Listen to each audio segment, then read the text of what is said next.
mo ba kung kailan ginagamit ang rin at din? Pareho lang sila ng ibig sabihin. Sa Ingles, ang katumbas nila ay also o to. Pero, magkaiba sila ng gamit.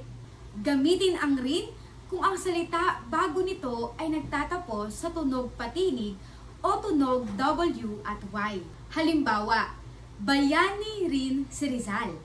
Ang bayani ay nagtatapos sa tunog na I, isang patinig, kaya tamang gamitin ang rin. Ikalawang halimbawa, sumama rin siya sa laban. Ang sumama ay nagtatapos sa tunog na A, patinig din, kaya rin pa rin ang gamit. Tumungo naman tayo sa gamit ng din.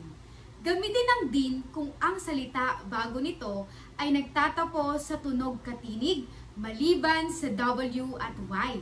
Halimbawa, nagsulat din si Bonifacio. Ang nagsulat ay nagtatapos sa tunog na T, isang katinig, kaya dapat na gamitin ang din.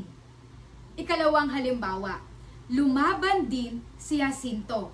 Ang lumaban ay nagtatapos sa tunog na N, katinig pa rin. Kaya naman, tama na ginamit ang din. Tandaan, kapag tunog patinig sa dulo, rin ang tamang gamit.